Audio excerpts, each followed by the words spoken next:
Picture this. Two people walk into the same room. The first one finds a seat, relaxes, and scrolls their phone.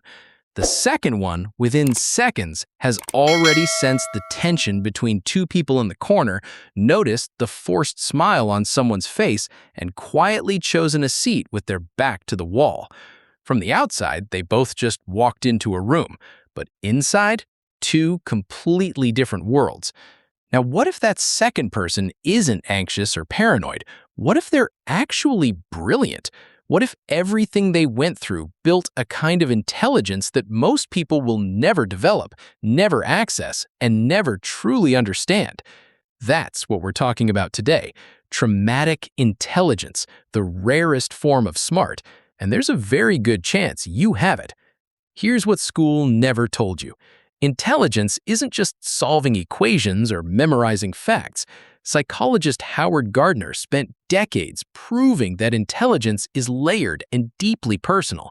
And then there's a form that earns no certificates and gets no applause, but it's forged in some of the hardest experiences a human being can survive.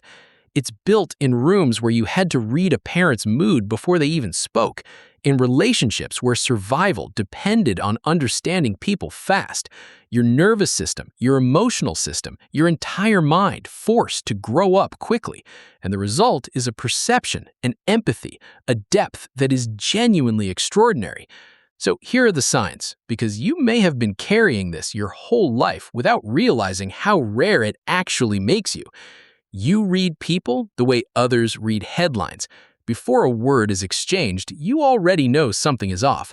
You catch micro-expressions, tiny flickers of emotion that flash across a face in under a second. Research shows most people miss them entirely. You don't. Your brain was trained through necessity to track human behavior at a level most people never reach. You can sense when someone is lying almost instantly. Not always about what, but you feel the incongruence. The words say one thing, the energy says another. That's not a feeling. That's a finely tuned detection system your nervous system built to protect you. You think deeply about things others brush off completely. Someone might call it overthinking, but you don't overthink, you think thoroughly. There's a real difference. Your brain developed a habit of depth because shallow thinking, for you, once had real consequences. You feel other people's pain as if it were your own, not poetically, physically, emotionally. Neuroscientists call this empathic accuracy. It's exhausting sometimes, yes, but it also makes you one of the safest people another human being can sit beside. People tell you things they've never told anyone, and that's not an accident. You have a crisis calm that unnerves people. When things go genuinely wrong, something in you goes quiet and focused. That's not detachment. That's a nervous system that has been through real turbulence and learned, deeply learned, how to navigate it. You notice what others completely miss. The shift in someone's posture, the silence that lingers a fraction too long, the way a room changes when a certain person enters. You don't just observe the world, you feel its texture. That heightened perception wasn't a choice, it was adaptation, and now it's a gift you carry everywhere. Your relationship with trust is complicated but not broken. You give it slowly, carefully, because your intelligence taught you it must be earned. And when you do trust someone fully, it means everything. That discernment isn't damage, that's wisdom. You are deeply creative. Research on post-traumatic growth consistently shows that people who've processed difficult experiences develop heightened creativity and lateral thinking. Because your brain learned early there isn't always one obvious way out. You had to improvise, create paths where none existed. That is the foundation of creative genius.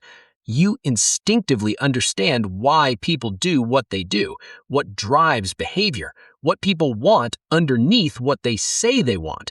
Therapists study this for years. You developed it naturally, in hallways, in kitchens, in complicated moments most people never have to navigate. And the final sign, the most defining one, is that you've turned your pain into purpose. Not perfectly, not always, but something in you refuses to let what you went through be meaningless. That is the highest expression of traumatic intelligence. Here's what I need you to hear. The things you thought were flaws, too sensitive, too intense, too deep, were never flaws. They were features built in the hardest workshop imaginable. You survived, and in surviving, you built something the world genuinely needs. So the next time someone says you're too much, smile, because you know what it cost to become this, and you know exactly what it's worth. If this resonated, drop a comment and tell me which sign felt most like you. Someone in your life needs to see this today. Share it with them. Free audio post-production by alphonic.com.